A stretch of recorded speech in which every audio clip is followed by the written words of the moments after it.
A quiet weekend at the box office. A new Stan Lee documentary is teased, but with a twist. And the host of the 2026 Oscars has been announced. All this and more on this episode of Beyond the Screen.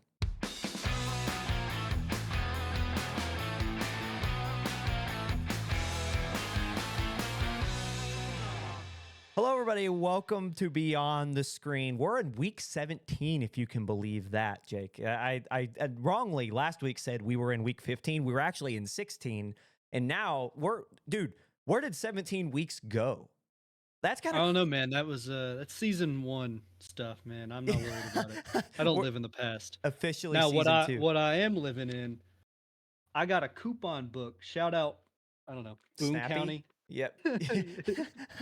They give me a coupon book every month. I love it. Shout out the local trend. So that's what I'm looking forward to in the future. I don't live in the past. I look forward to 25% off my first order. I'll be your host today. I'm Ryan. That's Jake Holtzclaw, if you want to do the full name. I bounce back and forth, and Jake, you've clowned me like for saying Jake, and then other times Jake Holtzclaw. So I'm just gonna start saying both now. Yeah, government name is crazy, but it's all right. Maybe I want them to find you. How about that? Ugh, okay. Anyway, I'm your host today. He's your host today. Welcome to the show. We have a to be honest, it was kind of a lazy weekend at the box office. Really for cinema news, we got some big stuff going on. But I have a reason. I think I have an explanation for the slow box office, which we will get to in a second. But before we do that, as always, when we start the show, Jake, how are you doing? Besides your coupons. That was how I was thinking about pizza. Pizza? I'm thinking about a pizza. I didn't even get all the way through the book. Let me just find something dude. Free furnace. No. Sorry. But I have no use for a furnace. But that's how I'm doing. I look forward to that every month. But there is an It's option dope. to get one if you did desire one, even if you Right, don't need right. it. So my day is made pretty much now. So I'm doing pretty good. I got a coupon book. Valid. I'm doing good, by the way. Thank you for asking. No, I didn't. Do you have a coupon book? How do you know I don't have a coupon book? Man, Lexington ain't doing all that. No, they're not. And on that note, we'll go ahead and get into the box office news. So starting out on top, Paramount's action comedy film Novocaine. I almost said Nova. I won't even lie. Novocaine, whichever way it's pronounced. Yeah. See, Crazy. Whatever. Starring Jack Quaid wins the top spot on the box office during its debut, earning $8.7 million in a brutally slow box office weekend. This is amongst the worst debuts to finish first in a box office earnings ever. 8.7 is one of the lowest anyone has ever earned and still won the box office, which is crazy. Despite having 5 new feature lengths hit theaters this weekend, this St. Patrick's Day weekend finishes worse than the notoriously difficult Super Bowl weekend in terms of earnings, earning a collective total of $52 million across all of its films. That's it. That's crazy. The Super Bowl earned 54. To be fair, St. Patrick's Day is today as of recording. So people were bar hopping over the weekend. So I'm happy that you said that. Drunk to go to movie. I'm happy you said that because here's the thing. For Novocaine, for all the rest of these films that are coming out, I will say this.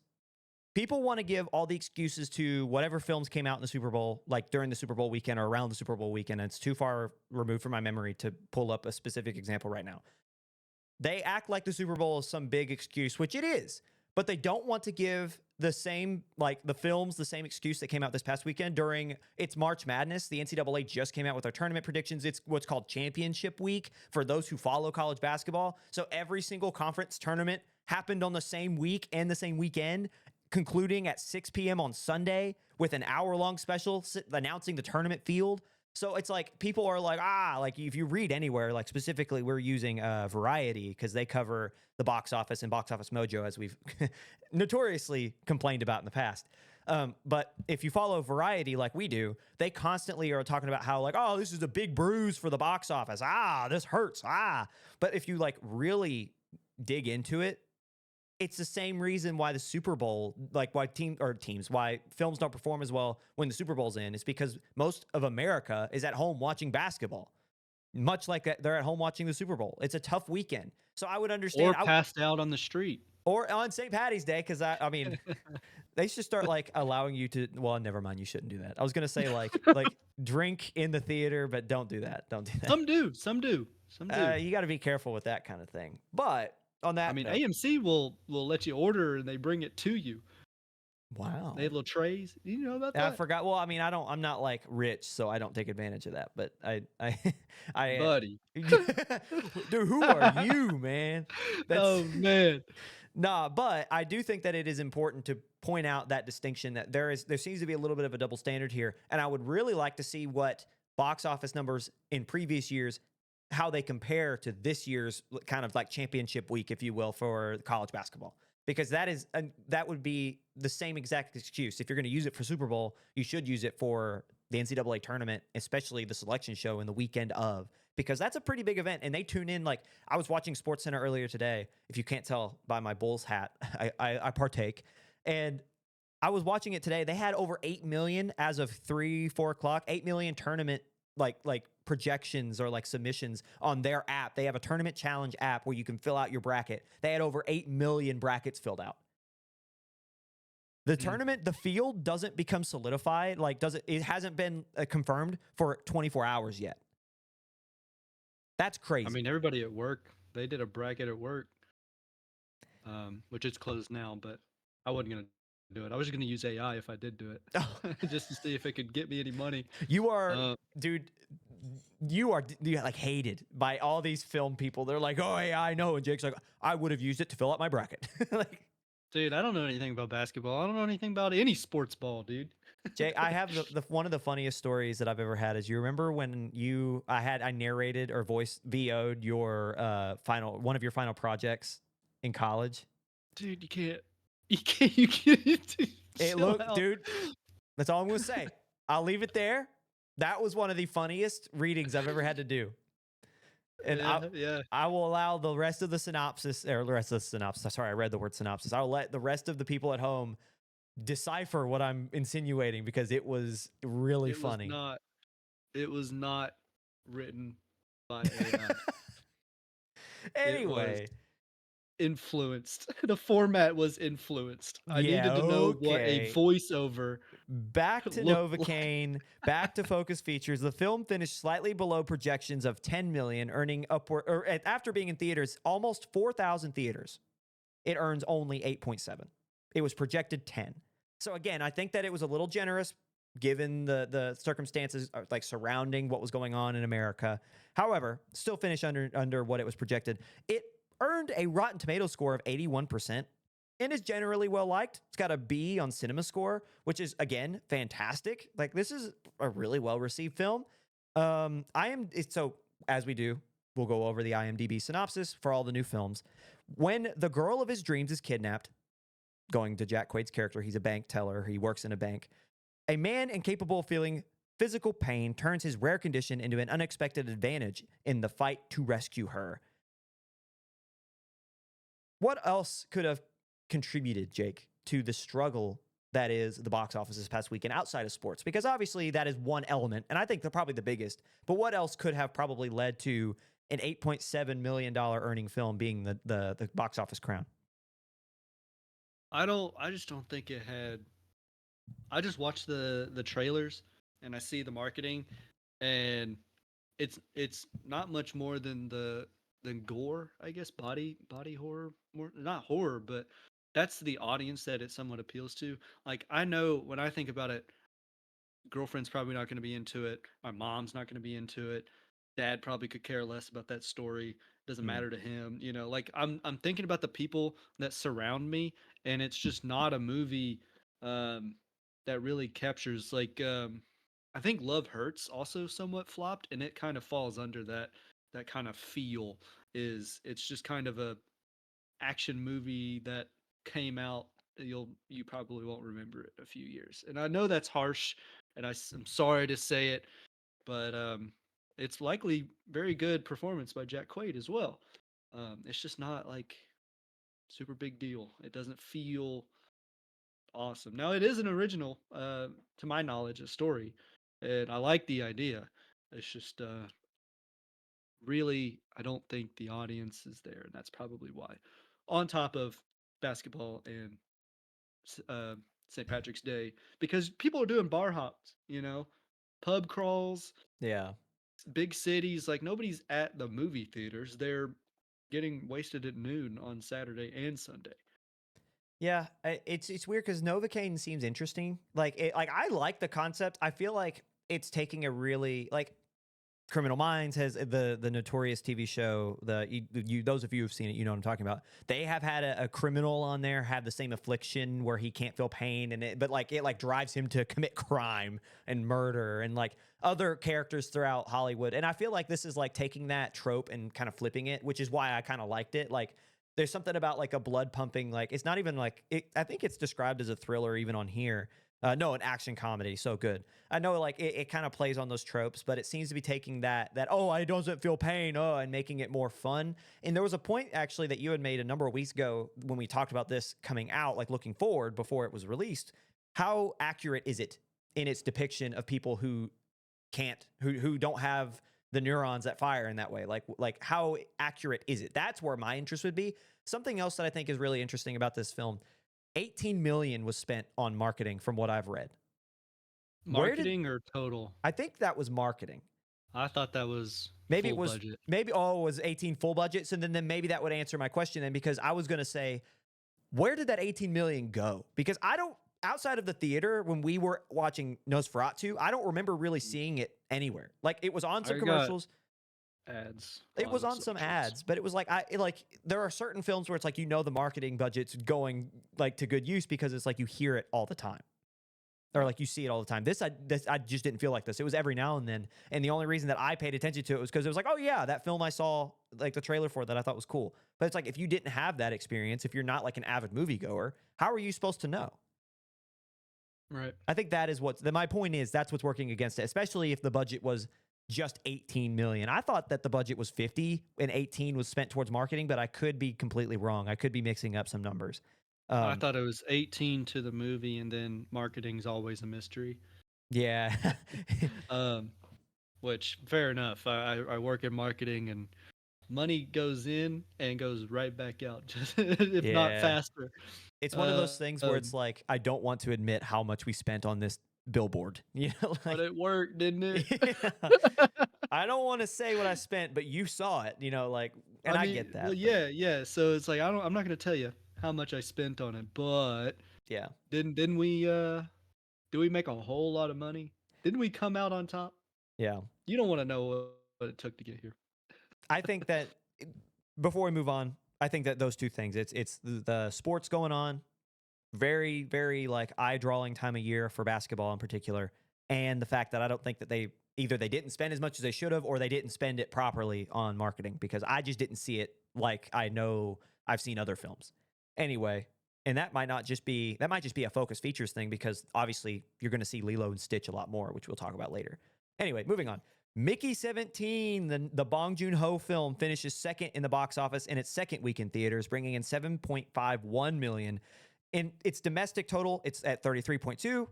Its international is 90.4 million. Remember, Mickey 17 costs around 250 million to produce and market, with a 60.5% drop in earnings from week to week, from last week to this week. Things are looking terrible for Mickey 17 and Warner Bros. Will they even make 50% of their budget back? If they spent however much, will they even get to 125? What was what was the first week? Let me find it. Like 11. I mean, we'll see a bump next week, but Well, not enough. I You don't know, know. Hold on, let me see. I'll tell you because I will tell you why they won't here in a second. Yeah, they made 19 last week. My apologies. They made 19 total gross last week. I think we'll see, like you said, 11. I think maybe we might see an uptick. I think it's there, and then it'll go down. But I like you said, this weekend's a little odd, and yeah. I think there will still be people wanting to go see it. But after that, it's still not good. It's still not a a high grossing film. I don't think, and that sucks because I think about Pattinson and how many movies not done like the movie hasn't done well, and he's done awesome. Yeah. And I just really, I hope it doesn't turn out to be like the Pattinson curse, and then Hollywood just kind of like shuns him. Yeah, no, I don't think so. I just think too many of his films become like cult classics, you know? Yeah. Um I just think that his artsy style, I just don't think that it translates well. Like they're not box office, you know, like outside of Batman. And that just is an innate, Right. you know, level of oh, I'm gonna watch that. I just don't believe that. I don't believe Mickey 7, the book, has enough of an audience to bring in Mickey 17, the adaptation. I don't think The Lighthouse had enough of a like. It just these just aren't things that people go to the movies for, unfortunately. Um, but yeah, These are the movies that need the 15 million budget, yeah, like yeah, because it'll double it. But dropping, what'd you say, like several hundred million, yeah. 250 million on something like this, man. I almost wonder I if don't, they could have I accomplished the haven't same seen. thing with like half the budget. Like I'm curious. It makes you think. It makes you think. Now I haven't seen the movie, so I don't know everything that went into it, Yeah. but it does raise the question is, and we'll talk about this further because there is a segment later in the show that talks about kind of how rough theaters and movies are doing this year comparatively to other years. Hmm. So I've got things to say about that later. But as of Mickey 17, I can't help but think about Pattinson and his legacy. I really don't want him to be the curse Yeah, and get yeah. ostracized and never to play anything but Batman again because It I love his work. if things couldn't look worse for Warner Brothers, Mickey 17 will be available on digital platforms on March 25th, which is next Tuesday, just Yeah. 18 days after its release. So I think what you're talking about next weekend, you'll see like a rise. I think you're right. Well, maybe not because the NCAA tournament's next week. Like it starts this Wednesday. So maybe not. But We're gonna see a lull for the next how many weeks? till April 7th, I think, is the final. So yeah. I mean, in the next 3 weeks at least. But let's say it does get back up to 10, 11 domestically and it earns another 10 internationally. It'll be at about 115, 120, which is still not half of its budget. And then the next Tuesday after, it immediately gets on digital. It just, that just screams white flag to me. I don't understand. Like maybe you look up and you're Warner Brothers and you say, the with sports around, it's already like not performing well. We wave the white flag and we're just going to throw it on digital because that's what people want to see it on anyway. And Warner Brothers has this thing where they have canceled movies for tax breaks, so they totally would be the company to do that. But it is unfortunate because I would wonder after word of mouth got it, because again, this film's very well received. I'd be very interested to see what word of mouth would do for this film after the sports are done and after it has had a longer stint in cinema. But we'll see. Anyway, So, well, oh, sorry, go ahead. in business, generally when you lose 50%, like there's no revenue at all, a finger is pointed. Generally, it will land on somebody, and they will have to take ownership. I don't know how it works in Hollywood, but generally there has to be someone who takes that. So is it Bong Joon Ho? Is it, it's somebody who greenlit 250 million. Yeah. Somebody who either needed it, said they can make money with it, or the person who said, "Yeah, 250 million seems like a right number." I So, I don't know. I think that again with its 60% drop, you can blame that on the nature of the sports being played right now, which again, in that case, Warner Brothers as a distributor should have said, "What's going on mid-March?" You know, like and that should have been something that was on that on the table for discussion when you were talking about distribution. But I yeah, digress. We'll go ahead and cuz like who's watching this movie besides uh, uh, I don't know. I don't know what the market is for who read the book. If you read the book out there, what's your gender? yeah. Like what are your demographics? Yeah. Put that in the comments. So No, don't do put that. your Don't do, demographics in the comments so I don't do know that. who's listening and I can send you marketing emails based upon those. Let me know all your demographics. When it asks if you want to allow cookies, go ahead and just hit allow. Just hit accept. To all, It actually. is. To all. Don't I want to know manage. all of your Amazon purchases. Don't manage your cookies. Just accept all. That's all. Just Oh, make it easy. Anyway, moving on. Focus Features newcomer Black Bag finishes third at the box office, earning just behind Mickey 17's, what was it, 7.51 with 7.5. So we had a little bit of a battle. And here's the thing. When Box Office Mojo finally decides to solidify their their earnings, there's a chance those two flip because they're so close. So you had Mickey 17 at 7.51, Black Bag at 7.5, finishing third. So the Steven Soderbergh thriller stars Kate Blanchett and Michael Fassbender, and the story follows, quote, when intelligence agent Catherine Woodhouse is is suspected of betraying the nation. Her husband, also a legendary agent, faces the ultimate test of whether to be loyal to his marriage or his country. It seems pretty interesting to me. Like I that was another trailer we saw, and I really liked it. I just Kate Blanchett and Michael Fassbender, you can't go wrong. I know that this film kind of tailored to an older audience, which Conclave nailed. Conclave was also tailored to an older audience, and it was a home run. So I think this was pulling from the same audience, and that audience is a little. When you get to that older audience, it's kind of a hit or a miss. The film cost Focus Features $50 million to produce and has earned 11.7 worldwide thus far, which is where the 50 million comes in, Jake. That I was getting the numbers confused. So it was 18 for where were we before with I just refreshed as Box Office Mojo does. I went back out to weekend and then went back into March 14th to the 16th this past weekend. Novocaine first, Black Bag second. I told Beat you. Mickey Did I not just say 17 it? by 200K.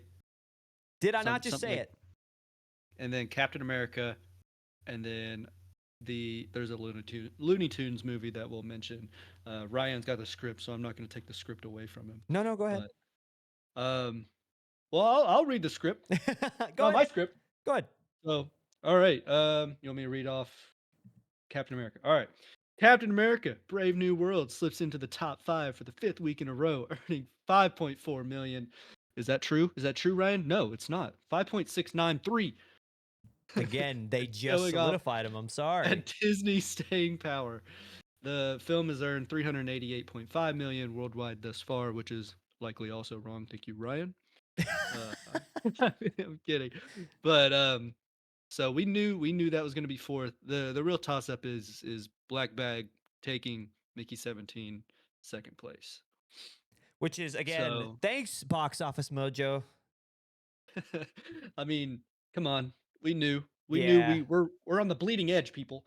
We're your go-to for most up-to-date Box Office Mojo rankings. You say that, we're legit because this change, like we are on to probably the minute it switched because we just refreshed the page before recording 20 minutes ago.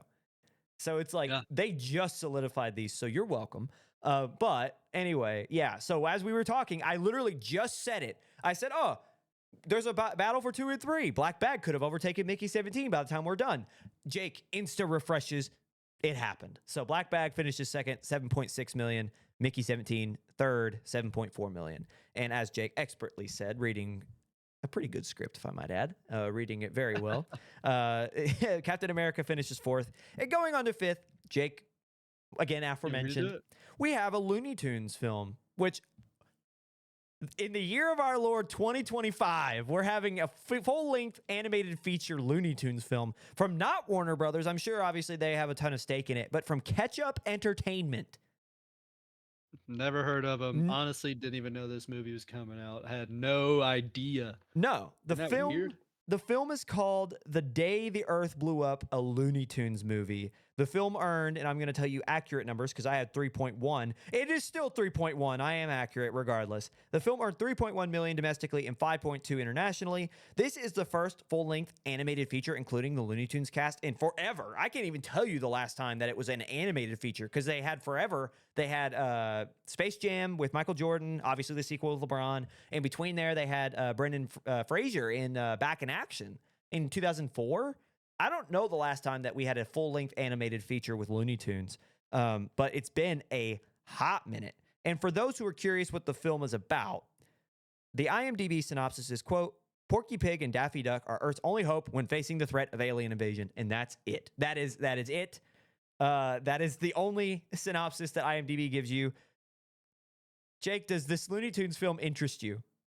No Bugs Bunny, no Marvin the Martian.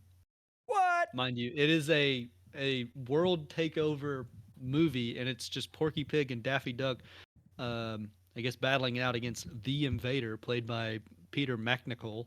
Which, if you know anything about him, he's kind of a weird looking dude, but he's great at what he does. Isn't he a comedian?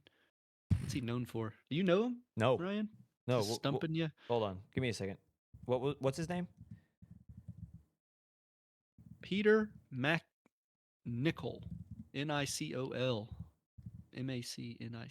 Anyway, but I've seen him. For those I've- who do know Right. him or don't know him, he's in a ton of stuff. He was in Is a the bunch. I mean, he's a yeah. lot of voice acting a lot, and then he usually plays either a scientist or a doctor. Or, He's the just an villain. odd-looking fella. He's the villain in Ghostbusters 2.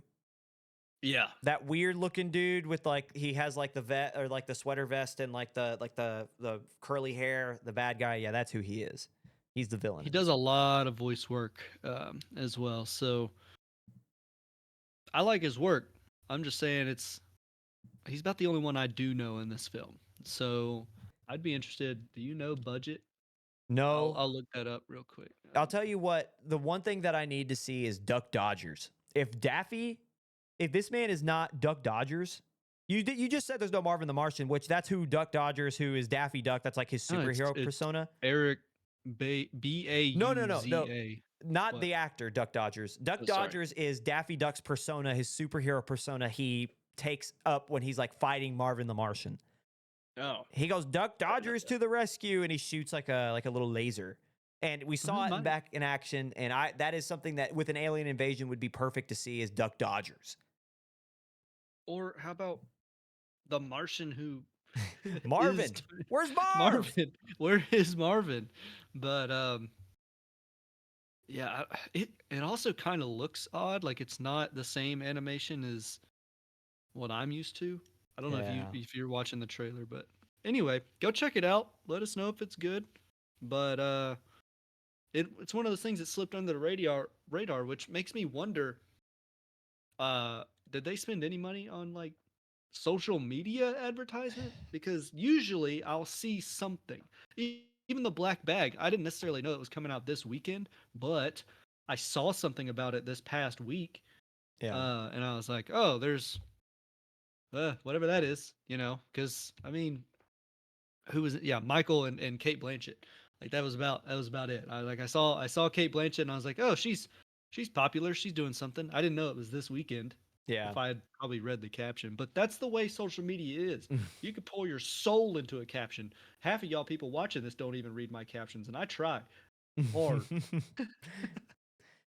Anyway, yeah, I saw a trailer for it when it was like newer, and the thing is that even then when I saw it, just didn't feel like this is such a film snob thing to say, and I hate that I'm gonna say it. It just didn't seem Looney Tunes to me. Like it just seemed like they used the characters, which hey, all power to them. I've not seen it, so it could be very Looney Tunes, and the trailer just was bad. But man, it just didn't seem very Looney Tunesy to me, and I think that's kind of unfortunate.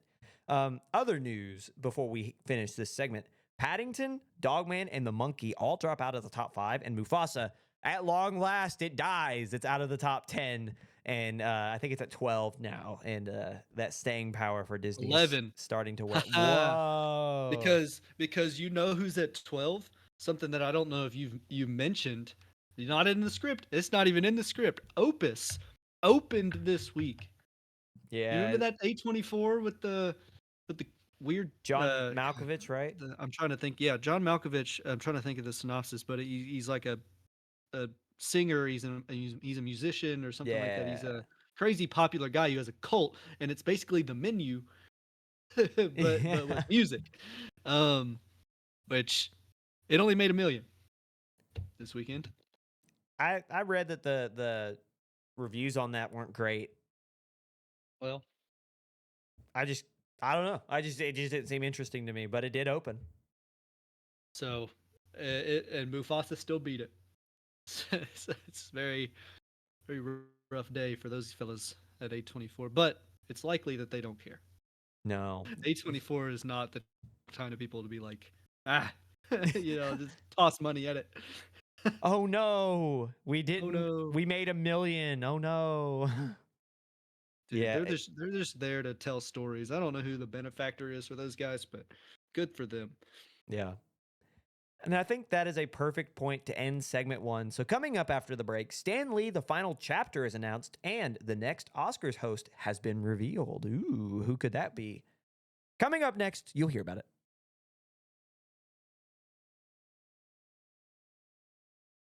And welcome back to Beyond the Screen. You made it to segment two, our major news segment. We have a few non traditional headlines for our major news. We don't usually go over um, I don't know, like drama in this sense, but this is I find this first story to be very interesting. So the rocky final years of Stan Lee's life are set to be put on display in an upcoming documentary titled Stan Lee: The Final Chapter.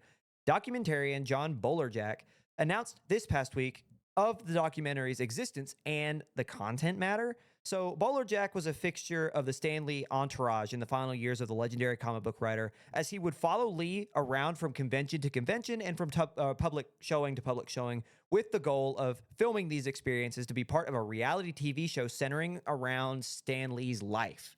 So, the documentarian, he's a self-professed comic book fanatic who studied documentary filmmaking in college, and somehow he had a mutual connection to Stan Lee and was just like, hey, what if I like made this document or this reality show around your life? And Stan Lee bought in. He loved the idea and said yes. So following that, John would follow the entirety of the Lee, as I described it just a second ago, the entourage from place to place, Comic Con to Comic Con, public event to public event, and would follow them around and just kind of get them on camera with the goal of being a series.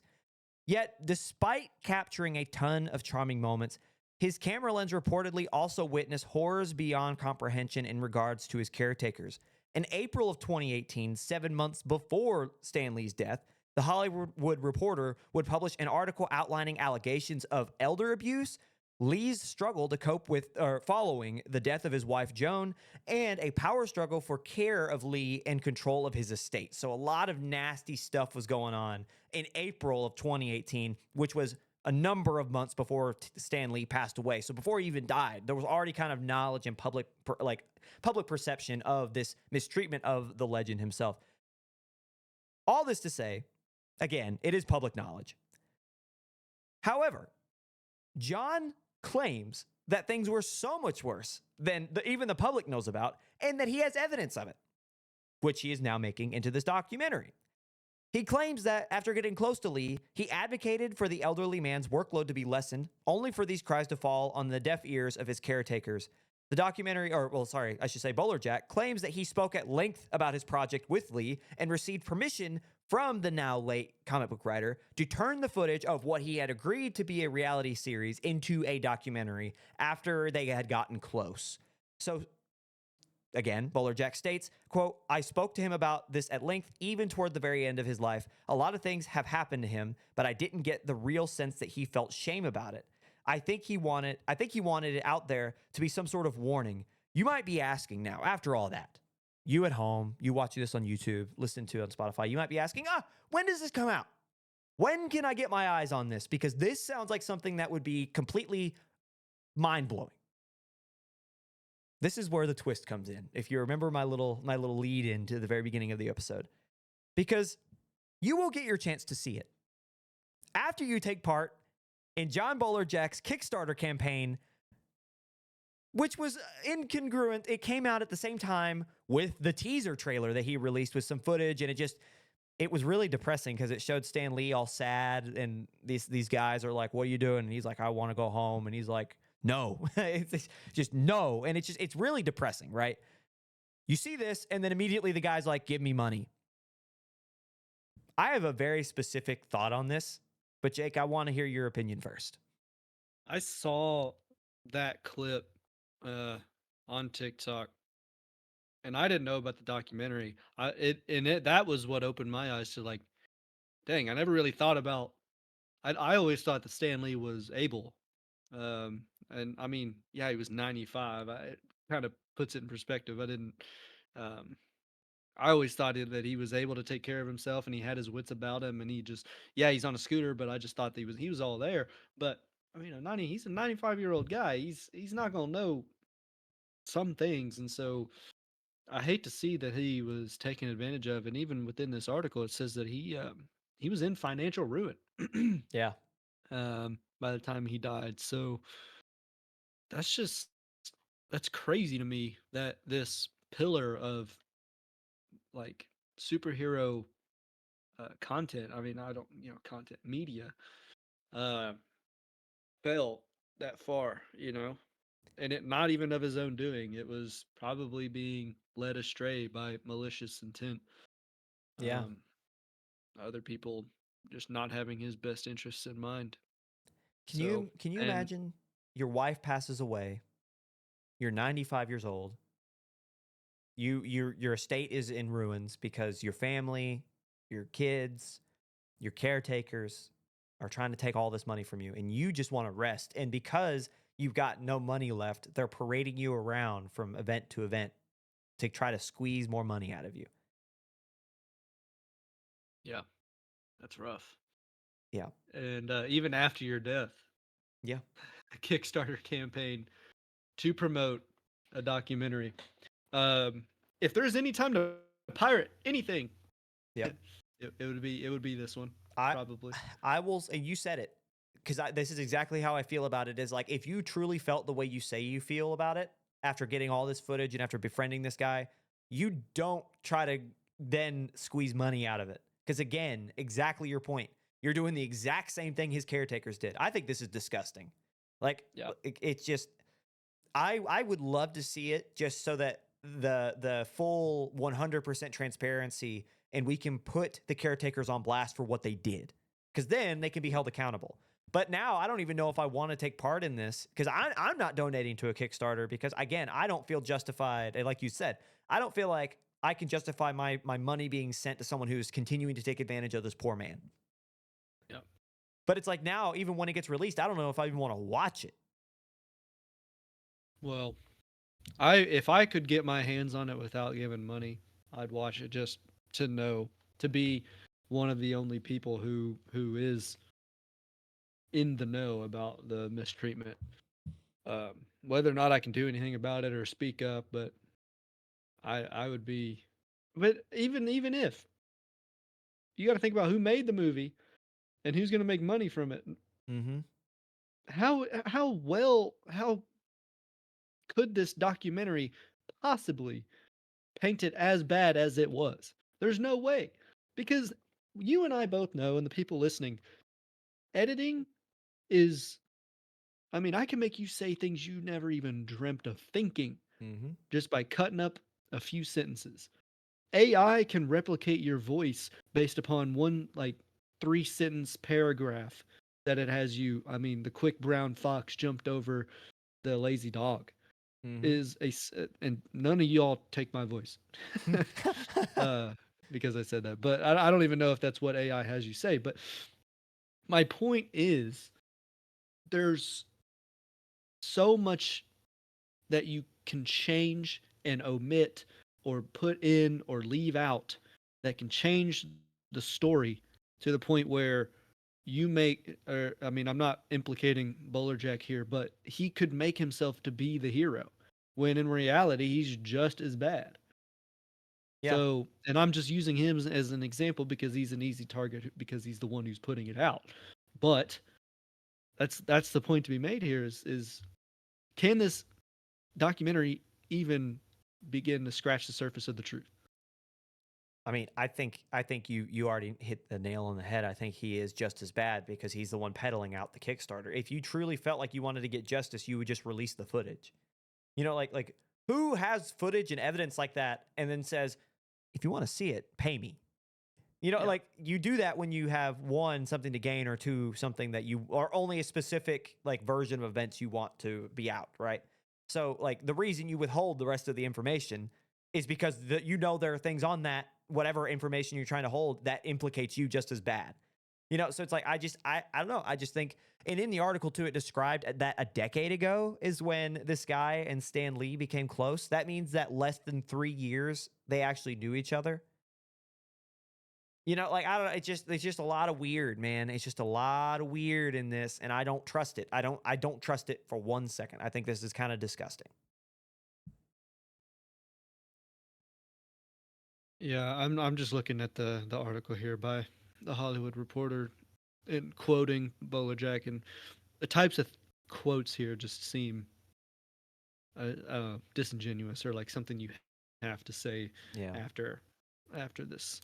So it said he added that he attempted to lessen the workload for Lee and advocated for more breaks, saying he was doing the best he could. I don't know, man. The best you could have done is just not make him do it, or like help him out, get him out of there or something. I don't know. Like I've always, I don't know, hindsight 2020, you always think you can do better, um, or you could have done more, and I get that. But I don't know, man. There's if you truly were friend, family, and wanted to be there to advocate for him, I don't think it would have happened, Yeah.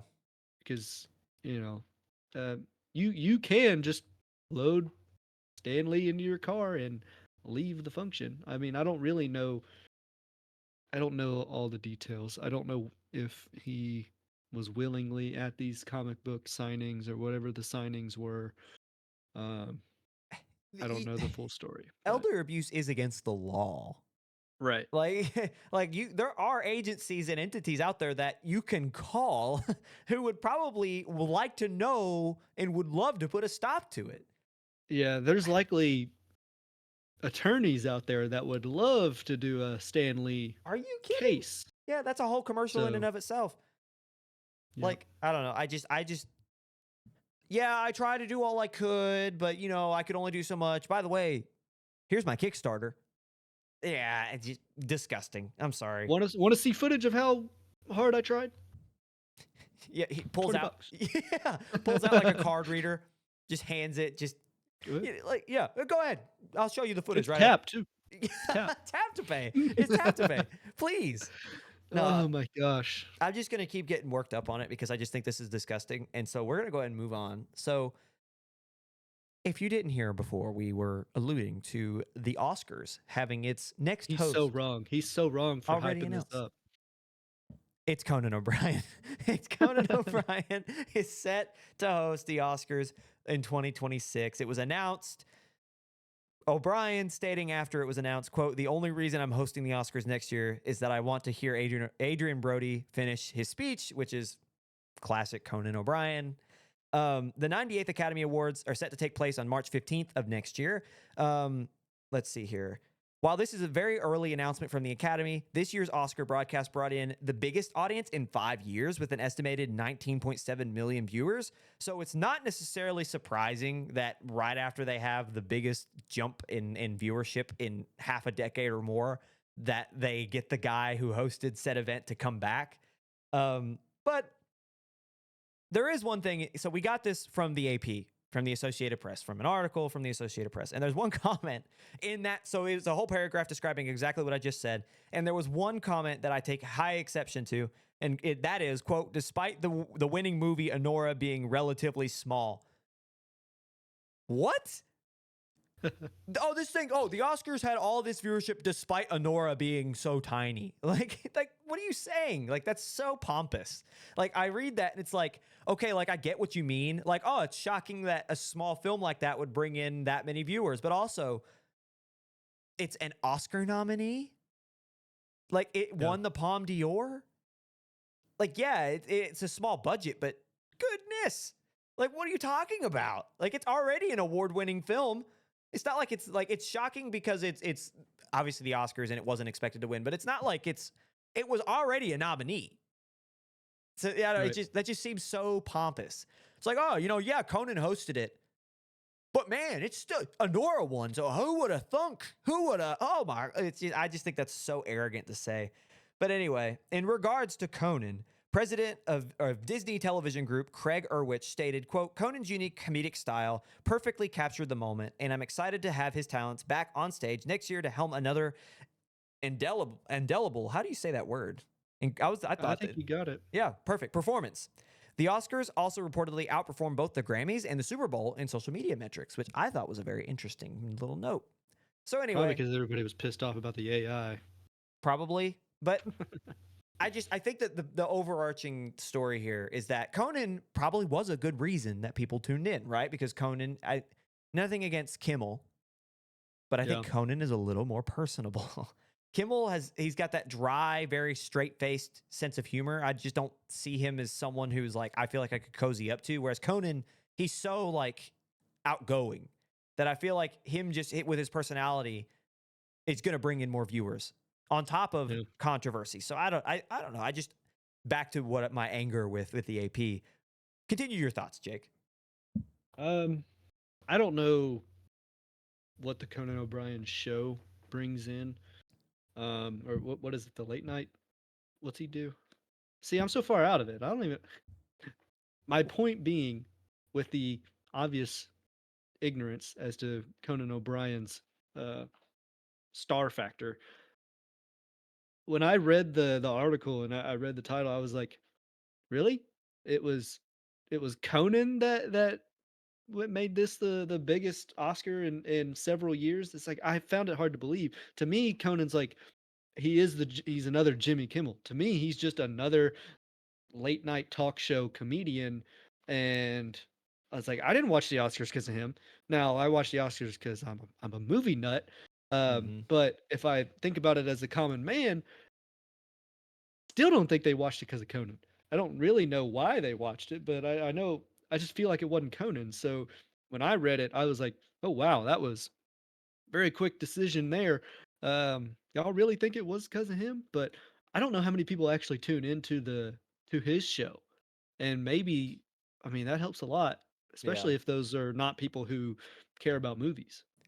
I would say Conan definitely has more of a cult following than Jimmy Kimmel. Like he's like I said, he's much more personable. So in that sense, he probably did bring in more people just innately because they're like, oh, I love Conan, I'll tune in. But also Mhm. going back to my statement that I'm angry for, I will tell you, I think the reason that the Oscars performed so well is for the exact reason that Honora was able to win, is because no one knew who was going to win the Oscars. Usually it's a shoe in. Usually it's like, oh, I know. You know, you kind of have like an idea. This year there was none. It was like, oh, I have no clue. Like you could have guessed Adrian Brody probably was going to win Best Actor. Like you know, you could have guessed X, Y, and Z. However, what people show up for is Best Picture, and there was no guessing. Like no one knew, and that's why on top of a better host, nothing against Jimmy Kimmel, but on top of a better host, you had the unknown, and it drew that kind of sensational. You know, it was like it was very like, oh, who's going to win? Which to counter that point, the exact reason Honora won is the exact reason the viewership was so high. It's because no one knew. It wasn't like you could predict it. Because usually you don't even have to watch it. You can say, I know, like you knew Oppenheimer was going to win. So what's the point in watching it? Yeah. I mean, well, who did it go up against? I mean, that would be your other question. I don't remember What the was that? box Was offices that from last year 2020? or Was that the Oscars. 2024? Yeah. Um, I'll tell you. but So, yep. so I mean, it really does kind of. Does it really boil down to the host? Like, and then like half host, half movies. Like, I really just did not. I don't even know who hosted before Kimmel. Oh, Another comedian. yeah, probably. So the Um, nominees for 2024 was obviously Oppenheimer, The Holdovers, American Fiction, The Zone of Interest, Barbie, Poor Things, Past Lives, Anatomy of a Fall, Maestro, and Killers of the Flower Moon. So of all those, I think the only one that legitimately had a shot was probably Barbie. But at the end of the day, like you had just a feeling that it was going to be Oppenheimer. so I just looked it up. 2023 and 2024, Jimmy Kimmel. Yeah, yeah, both were Kimmel. And then 22 is Amy Schumer, Regina Hall, and Wanda Sykes. Yeah. 21 had a it's got a whole list of people here, like Brad Pitt, Zendaya. Like, I don't know if that's true or not. I don't know who the actual host was for the 93rd Academy Awards 2021. But anyway, Jimmy Kimmel. uh, sucks, bro, I guess. But Conan's got another year. We'll see who they choose after this coming year because maybe it's a twofer. Maybe they do Jimmy Kimmel for 2, they do Conan for 2, and then we get John Mulaney for 2, or I don't know. Yeah. I'm spitballing here. Shane Gillis. Shane Oh Gillis for no, 2. the Academy would not touch Shane They Gillis. would not. They would not. Get that white boy out of here! Like he out the door instantly. Like he. Oh, can we get dang, who's the no, I've forgotten his name. He just came up. Mullet. Talking about the Theo Vaughn. Theo Vaughn. Oh Yeah. no. Yeah, dude. I was about to start doing impressions because I keep getting like Theo Vaughn. They resurge every 2 months. I get like Theo Vaughn ratings, like top 5 Theo Vaughn moments. And I was about to start reenacting the where Theo Vaughn is acting like Bobby's dad, Yeah, and yeah. Bobby is Yeah, an his Asian guy. dad. He's like, Yeah. Bobby. Yeah. I'm like, Bob God. like loses. Yes. Can you imagine that on the stage presenting Best Picture? Yeah. It would be. It would probably be more You entertaining want to than. talk? You want to talk about viewership, dog? You want to talk about viewership? Yeah. I would say I do think that Conan being host probably added to some viewership because he's much more well received than some of these other hosts. But again, I think the biggest point and the reason, the biggest reason why people tuned in is because they had no idea it was a toss up, which that's how you bring an So, audience in. which we need to be mindful going into season 2. And I'll let y'all know we do plan to do seasons based on yearly on the Oscars. We're gonna roll over Yes, Oscars into are the the next season season, finale. but we need to already be thinking. We need to already be looking. It is March of 25. These are movies that are going to be, quote unquote, in the running for the next Oscars. I'm looking at it right now. Probably not going to be Mickey 17, unfortunately. But we still have a year ahead of us. But I'm not seeing any crazy cult classics, a Nora level, or even The Brutalist, or not yet, not yet. Yeah, But uh, just keep in mind. we'll see. Shoot us what you think will be in the best picture running following. I guess you should say for 2026. Comment down below what you think will be the next. Who will be the next Honora? Yeah, and we'll go try to watch them to see if we can't catch them in theaters before Oscar season. And on that note, I think we're going to go ahead and end our major news segment. So to recap, Conan, it wasn't that shocking, is next year's Oscar host, and Stan Lee is being taken advantage of, even in death. Coming up after the break, as always, your not so quick hits.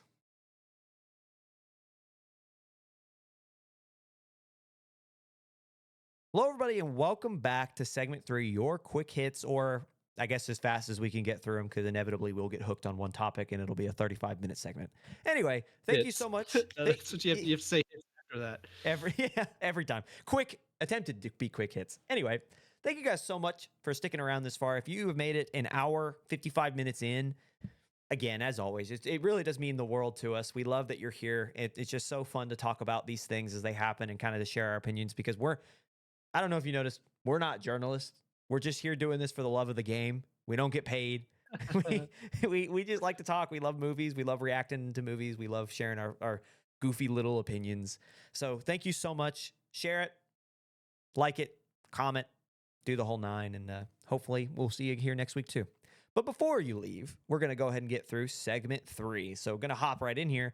A secret Predator movie is revealed to be an animated anthology including pirates and samurai. Ooh, this is a little bit of an older news segment, but it's making the rounds again. So I thought it would be fun to talk about and kind of let's sit here and think about what could be in the next installment of the Predator franchise. So the film will follow, quote, 3 separate stories of predators fighting warriors in multiple eras. While we know about pirates and samurai, we're yet to know what the 3rd story will include. Jake, does an animated anthology about the Predators interest you? No, I don't care Oh, for the Predator, no. but I do think it's probably gonna be like Greek or Roman. Ooh, That's the that 3rd story. I would say going by 2 of the more popular cultures in terms of like pop culture and video games and just overall. Who would I like to see stab predators and get stabbed by a predator? It's likely those guys who don the abs and bicep armor with the mohawks. I mean, you think about warriors, you think about a Spartan, Yeah. right? So who's going to win, Predator versus Spartan? A lot of, I mean, that's a toss up. I know some people who would bet on both. Yeah. So I mean, it just like taking away. So let's step back a little bit. You've said Spartans. We've got samurai and pirates. What is like another like what would be another great warrior in human history that could potentially go up against these kind of guys? Because it's like I don't think a cowboy really fits, um, right? the Viking, the Viking. A Viking would be cool. So we had Yeah, Native Americans in the last one. We yeah, had natives, and that one was prey was insanely unique. It was so cool. So I think Vikings would be I don't know because the thing about Vikings is that they almost match up better personality wise with a predator because the predators are so primal. You know, like yeah, talk about for the love of the game. They're literally in it for the love of the game. That's their entire existence is just to hunt to hunt. So the thought of them going up against a Viking, this big burly man with dual wielding like sides, with like the whole made up beard in the what did you call it, like a braid, like that would yeah. be cool. I think that'd be, I don't know if I'd call that cooler than a Spartan because could you imagine like Spartacus, no, barely any armor, just abs in a fur overcoat with his sword, just yelling and going to town at this. Like that would be that'd be neat. Yeah. Um, So like, well, I'm just thinking about, honestly, I think about Assassin's Creed because pirates, samurai, um, I mean, you got the Romans. These are all yeah, Assassin's Creed video games. So I'm thinking about it as like, well, what other ones that has Assassin's Creed done that kind of follows? What are the main wars and warriors and of the past? And it is pirates, samurai, Vikings, Spartans, any Greek soldier in that era. I mean, yeah. we Gladiator, 2 came out. Like these are your go-to warriors. You go back in time and you pick out a warrior, you're choosing one of those guys. I think an underrated one is like the old Celtic, like back in the day. Those are essentially Vikings, but instead of like what are Vikings, Scandinavian? Instead of them being Mhm. from like a little bit Or farther east, Nordic. Nordic. There you go. They're a little bit farther west. Like, dude, look at history and like listen to the old like Irish like battle cry or like they would breathe into whatever. Mhm. That thing is scary, and that would be just that imagery of like you had this old Celtic battle cry and you had like the little like the regime. Then they're essentially Yeah. Vikings, right? Like just to put it for those who don't know what I'm talking about, they're Vikings, like just from Ireland, what is now Ireland, what is like Celtic. But they're scarier in my mind. Like they're actually freakier, and that would be just such a cool image. Is that go and look it up? Versus a predator, like coming out of the invisible cloak and whatever, and just stare. That would be so neat. Or But just watch Brave. or just watch Brave. No, I'm kidding. But like, and then Medieval Knights, I guess. As I sit here and think about it while listening to Ooh, Ryan's beautiful voice, but I'm like, full knights full are knight too armor, clunky almost. I feel like they'd be easier. It's like the same thing with like a perhaps. Yeah, was like the same thing with like a cowboy is like they're too gun reliant. Like they don't fight, Like that's the thing that's yeah, samurai, Vikings, pirates, like what's cool about them is that they have so much wit and wherewithal that they don't need their weaponry. yeah. Um whereas I feel like knights are they're just so clunky that and they've got their broadswords that it takes like forever and a day to swing that I just feel like it would be if there was a close fight with that it would almost feel like a stretch. Yeah, I'm running out of I think that's it. I think we've pretty pretty much much it. I mean, those are the main. Vikings essentially. Just Vikings or Yeah, like Spartacus, like Roman soldiers or something. yeah. That'd be neat So though. we're gonna I'd be keep our very eye out interested. for that third installment, but I think it's one of those. I don't think it's gonna be a surprise. It's not gonna be like the Mayans or something, Whoa! Yeah. Yeah, I don't think it's gonna be anything like that.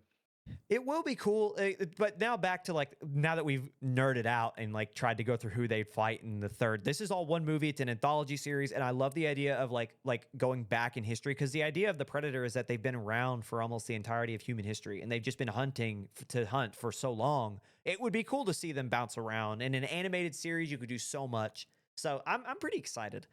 And on that note, I think it's a good point to move on. Ryan Coogler's Sinners is officially rated R, including strong bloody violence, sexual content, and strong language. The synopsis of Sinners is, quote, trying to leave their troubled lives behind, twin brothers return to their hometown to start again, only to discover that an even greater evil is waiting to welcome them back. This is the first R-rated Coogler film since 2013. Didn't we see the trailer for this? We did. We did. But now Yeah. it's officially rated R, which I don't think is shocking, but now that it's official, I want to revisit. I mean, I saw the trailer and I mean, there was no doubt in my mind that it would be rated R.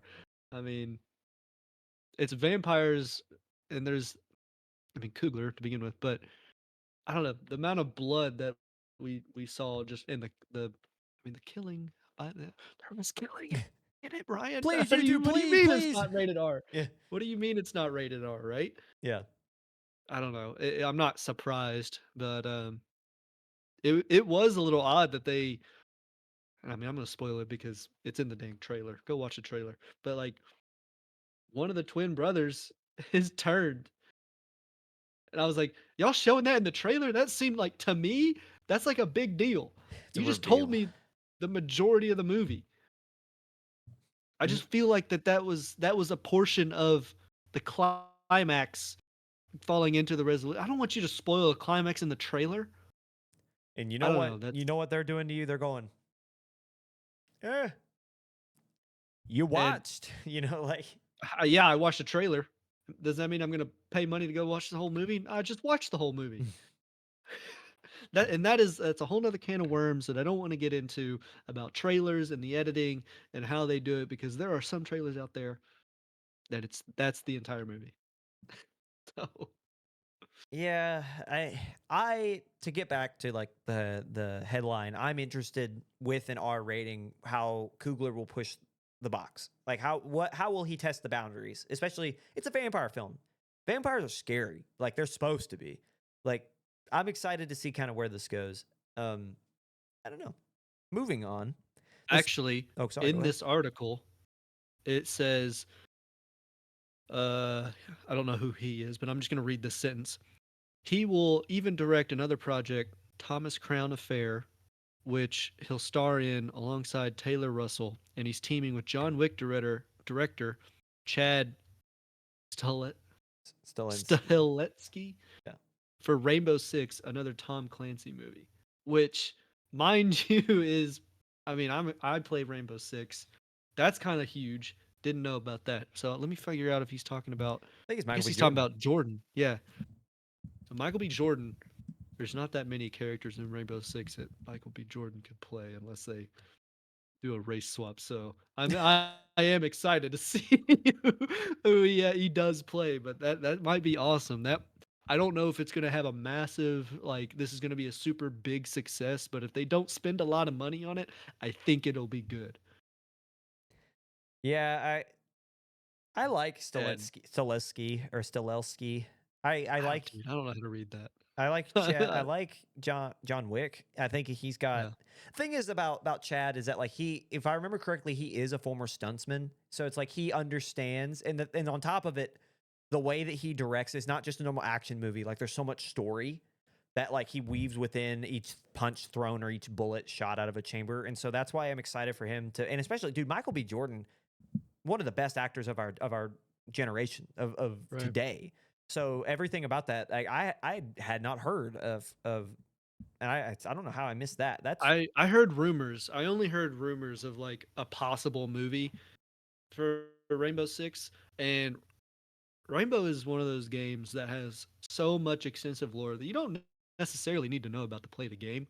But if you read, even within the game or outside of it, I mean, there's books. There's a Rainbow Six book, right? And mhm. that is probably what they're going to base it off of. But it is loosely tied, even though the game probably has numerous characters that don't exist in the book, which I have not read the book. Sorry, sorry, folks. I'm just a gamer, and gamers don't read, obviously. Oh, Um, I'm just a no. boy, he says.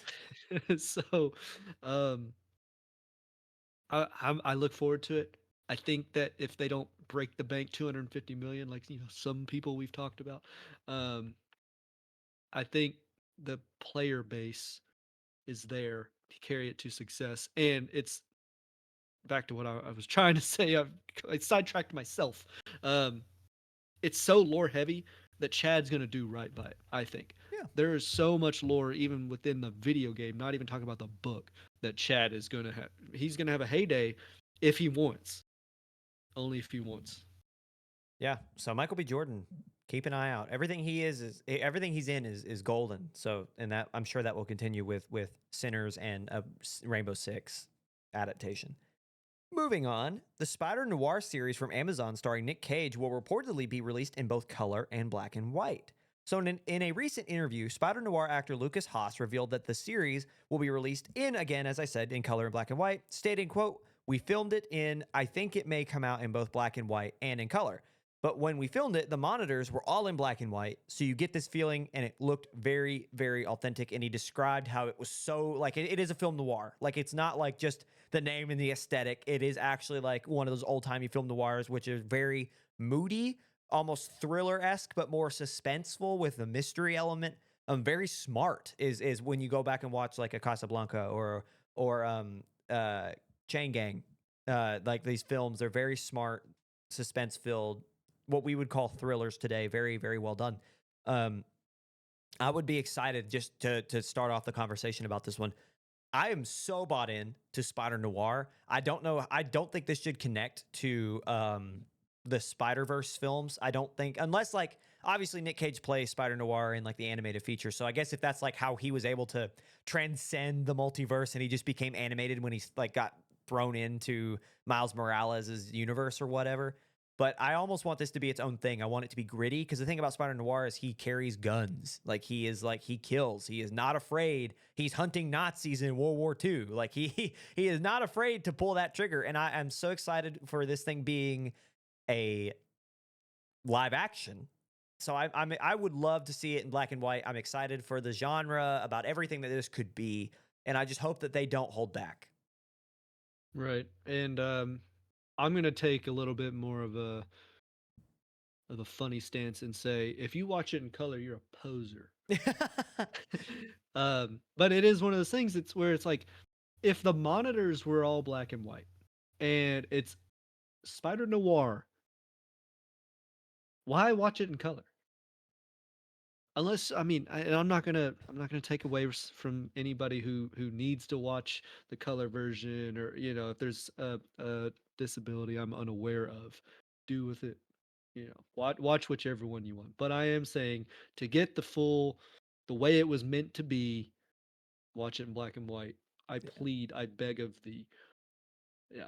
If it is, I mean, obviously it should be in black and white, like it has to be. And for my mind, for it to be genuine to the character, if it is in black and white, and if it is supposed to be connected to the multiverse, like on high in the Spider Verse, the one thing that has to be in color, regardless of which version you watch, the Rubik's Cube that he takes with him. I want to see him whip that thing out of his pocket and it just be just like, cause I'm going to watch it in black and white, but you know how cool it would be, that throwback and that reference if he pulled out the Rubik's Cube and it was just bright and it was just colorful and like he keeps it and he looks at it. Like that would be so interesting and that'd be so nice to the character. Cause like then it adds another layer of context and character development just in him having that, like that action, because it's like, in a world so bleak and so dark, he has his little things that bring him light and color. And it's just a Rubik's Cube from this other world that he just stumbled into, which would be really cool. Which is again why I think it should be in black and white. But we'll see. We shall. Moving. Also, Oh, go. Sorry. Amazon. Yeah. Content. Yeah, Content. Amazon. Barbara, Content. Barbara Broccoli is again. Oh, like freaking content. Anyway, She's gonna be our Dwayne the Rock Johnson. We just bring back up. we reference. Go back and watch last week if you don't know what we're talking about. if you say the word content in relation to James Bond, Barbara Broccoli jumps in her seat. That's all you need to know. Go back and watch. Moving down the list, reportedly, Daniel Craig is in talks for a role in Greta Gerwig's upcoming Chronicles of Narnia film. As things stand, the rumor is that this film is a magician's nephew adaptation, which that story sees the creation of Narnia itself potentially setting up a larger franchise with Netflix and Gerwig and the rest of these books.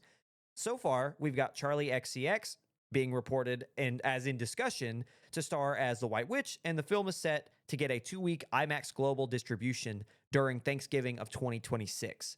So, Jake, what interest do we have in the Chronicles of Narnia? And if it is a magician's nephew adaptation, what do we think? Uh, I think okay. I can't wait. Like it's a new story. I remember watching Narnia way back, a long Mm-hmm. time ago, and I look forward to it. I worry with them shooting further than the current like the one step at a time, but like also the forethought, but also setting up a larger franchise, potentially setting up a larger franchise is I don't know. You can be hopeful, but let's get that first one first, Yeah. and then we can decide whether or not it's going to be a larger franchise. Let's not shoot movie number two until we know if movie number one is going to work. Yeah, and I won't even lie, like that was my little editorial about setting up the larger franchise. Because for me, for them to be pulling in a Daniel Craig and a Charlie XCX, for them to be focusing on if this is an accurate report, the magician's nephew, that seems to me like a prequel before you even release the original, right? Like that seems like they're trying to lay the groundwork and tell the story before the story, which is interesting.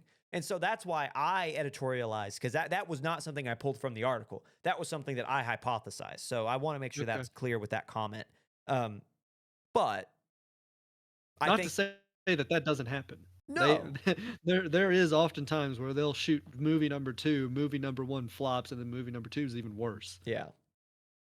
No, and So, I think your point still stands very greatly. I just want to make sure that point is derived from my editorial, like at least it's known that you made that point and got to that conclusion and that thought from something I added in, not something I took from the actual but source, which the the source is fact that they're Deadline. saying is deadline. Okay. Yeah. The fact that they're even saying IMAX and it's a year out.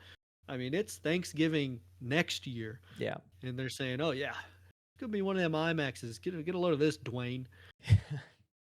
Game changer. This is gonna change. Yeah. What did he say? Yeah, the IMAX is gonna be a game changer Yeah. for Whatever. Oh, Red One. yeah. Dude, I can't get over it was Red One that he said it about. Of all the Oh films man, he's been in, I know. it's gonna be a But game changer for Narnia. yeah. IMAX. No, I don't know. I'm excited for this. I know that the whole 2-week global distribution, the exclusive to theaters global distribution in IMAX was a big deal. That was a fight that Greta fought for a while. So I'm excited. I'm excited for all of it. To be honest, I trust Greta Gerwig as a creator. I love that Netflix is giving them the creative ability to put it to theater because it's going to be made for big screen. I'm excited, and to bring in Daniel Craig to start the story from where it originates and not try to jump us into where we already are familiar, I think is a brave move. And I would like to see Liam Neeson back as what's the lion's name? Why am I blanking on the characters in Chronicles of Narnia? Jeez. That would be really fun. That would be a fun callback. If Aslan, there we go. Yeah, I was gonna say it's like, why am I not seeing it? The lion is a large feline that is four-legged. Like, tell me the name of bro. Like, it's not just the lion, but okay. Aslan. Aslan. Anyway, moving down the list, Sadie Sink to be in the MCU. It has been reported from Deadline that the Stranger Things star has been cast in the upcoming 4th installment to the MCU Spider-Man franchise. Theories include Sink playing Jean Grey or alternatively Mary Jane, which I think Mary Jane makes more sense if she's going to appear in Spider-Man, but I digress. On the Happy Sad Confused podcast, however, Sink had some interesting comments, stating, quote, "This is news to me.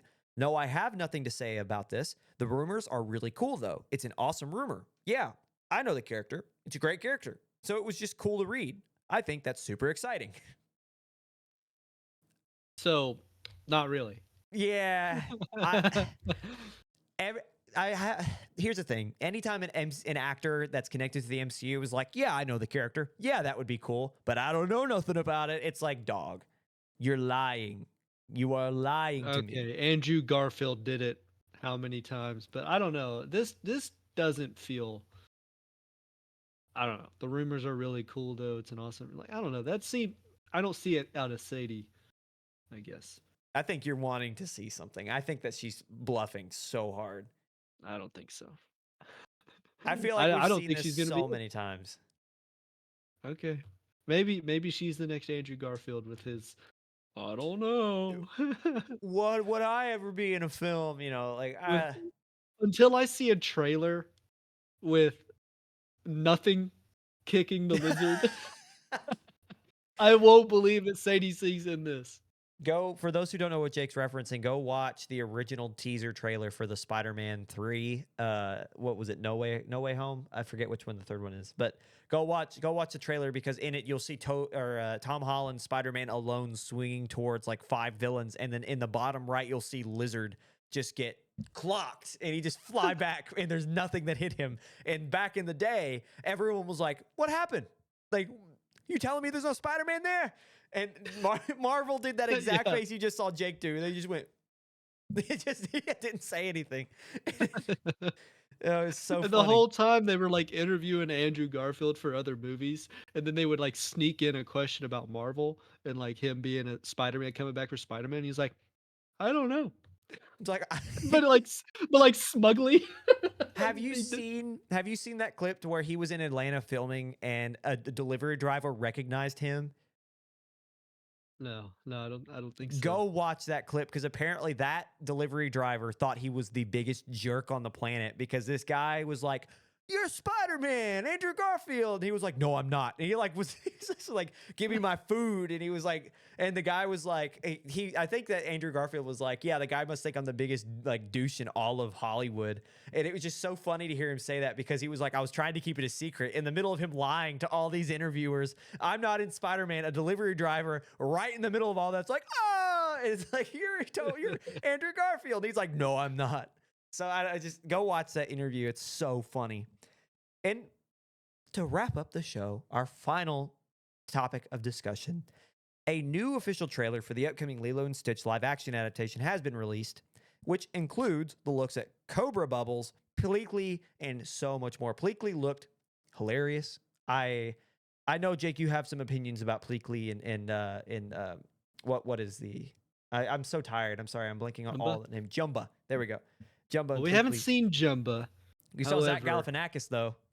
I have opinions about it. So I'll take the script away from you. The trailer becomes the second most viewed live action trailer for Disney with 158 million views. Do we know if that's YouTube, Ryan? I think that's a collective that came Okay. from Deadline. That number is Okay. exact. That's like from the article itself. I looked, and Gotcha. YouTube has about 10 million, but I think that's like a collective, like, Got it. yeah, Because I mean, a TikTok video could have 100. several Yeah, million easy, but I have opinions about this, and we don't get political here, but like I'm gonna use the quotation marks, the woke crowd, or the they what's the word I'm looking for? They de-dragged my boy Pleakley, oh and I'm yeah. not like I'm not gonna get political. I'm just saying that Pleakley had a wig, and that is where I'll leave it. Oh, and a He wore a dress wig, and he liked to wear dresses. and a makeup and like a Yes, lipstick. and we didn't see any of that. That And was like, they have like this cloaking device that makes them look like humans, but the whole point that the joke, the underlying joke that was like the untold is that they have a fake mustache, a wig, and a dress, and he's got one eyeball. That was the whole joke, was that he was dressed up as Jumbo's wife, and he was just ugly, and that's why he looked the way he did. That was, and it wasn't even Jumba was like looked at odd, just because in bigger joke, bigger, more social, what they were trying to say was tourists were in Hawaii. They also turned the tourist who drops his ice cream all the time into Hawaiian. When in reality, Lilo is supposed to be taking photos of the American tourist in Hawaii as they're saying something. Back when this movie was made, they were saying something about tourists coming to Hawaii and gentrifying it and taking over. Yeah. So to not do any of that, uh, you know, to give Jumba and Pleakley actual human disguises, which probably saved them money in terms of CGI the whole way through the movie. You just hire two actors to play them and only show them as aliens for portions of the movie. But man, I mean, you kind of just stepped on the toes of not only you know um, this group of people, but also that group of people. It You just loses its you just purpose. took away from a lot. Yeah, I mean the whole point of well, not the whole point, but the majority of the point that Lilo and Stitch had is now lost. Which is upsetting, and I had also seen some critique about some of the actors that are playing. They're supposed to be like Hawaiian, and they're supposed to be Samoan, and they cast actors who are Asian to play Samoan Yeah, characters. That is not the same. They nowhere. So it just right. like so the whole point and like the reason people are calling it out and are making fun of it is because more often than not, or more likely than not, the person who cast was of neither and had no idea the difference. And that's So unfortunate when the whole point of the original film was exactly what you described. It's about a culture, a very specific culture, going through something like gentrification, and you strip that back. Yeah, I completely agree. I think I could add, but I don't. I think it would just restate your perfectly like you described that so ornately. It was so that was a beautifully well I done. mean, beautiful rant there, sir. Um, I could see. uh, so to leave it off, there are also I get a lot more from my algorithm about Lilo and Stitch than probably Ryan does because I am somewhat involved in that. And when I I first saw directed it, it. I didn't I didn't necessarily take such a strong stance. I was just like, that's not that's not my Pleakley. Like I that dude, regardless of the trans community, I was just like, that's not the character to even begin with. From just a movie standpoint, Pleakley wore dresses and he had a wig and he was not disguised as a human. Yeah. That would be my three things, and then we can get political about it. But to end off with Cobra Bubbles, people are saying they don't like the casting for that. I'm willing to give him a chance. I was not. Um, I'm glad that like we were talking about with Hawaiians being replaced for people who are not Hawaiian. Uh, they got a black guy at the very least, I guess. So I don't know. Yeah, you did something, Good job, guys. Yeah. and then that segues me into my final thought: is Disney. You try so hard, and sometimes you try too much. But what the hell happened? Because Disney is always made fun of for being too woke, or they've turned everything into the agenda, um, regardless of which side it swings. And It- now they've done this, and it's just like I don't know why it's so hard for them to win the favor, Dog, the right? agenda, you talk about the agenda. The agenda lies with whoever's in power at that moment.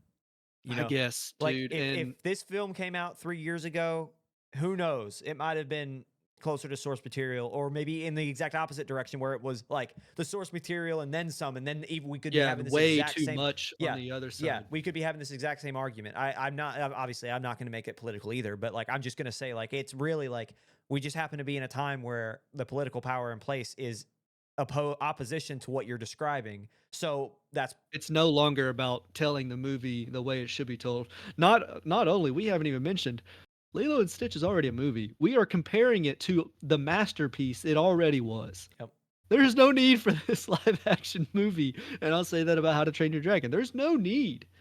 It's it, money. yep. It's But mm-hmm. to tell the story again, not change anything about it, which I have my own opinions about movies that are coming out just to tweak small things. It's like it's so easy because it's already done for you, and Disney seems to just want to ride that metronome of politics.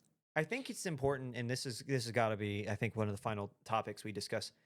I think it's important to leave movies in the time they were made alone, especially when they're done well, because at the end of the day, they're snapshots of what culture was like when it came out. So to Right. change it and to make it fit what is socially acceptable the time that it was remade 20 years ago, like it just completely changes the point. I think that a lot of it was culturally what was accepted then, what's not now, what could be accepted again in 5 years. Just leave it the way it is. Just like it's so sad. It's depressing even. But no, I could go on. But Jake, Hold on. I want to do go ahead. Lilo and Stitch live action. I'm trying to find the actor who plays him in the movie because I didn't mention the name. Courtney B. Vance. Does that sound right to you? I mean, yeah. Okay, sorry, I didn't mention him, and I just wanted to. So he's sorry, I'm just trying to do right. I didn't realize I didn't say his name, but yeah. So Courtney B. Vance Well, hold on. playing Cobra Bubbles, right? Yeah. There you go. Sorry. I thought you were talking about Pleakley still. No. I'm not sure the actors for Jumba or Pleakley. I So do look forward to seeing Jumba CGI. I because we did not see that in the trailer. so I'm interested Jumba in is that. Zach Galifianakis, and then Mhm. Pleakley is Billy Magnuson. Okay. All right. And on that note, any final thoughts we want to leave our viewers with? I also saw that this free furnace came with a purchase of an air conditioner. So guess who's not getting a free furnace? Wow. Hey, they're trying to cover both your winter and summer months. I rent. And on that note, we're gonna leave you alone. We'll get out of your hair, and we'll see you next week. Thank you guys for watching. Bye. Bye.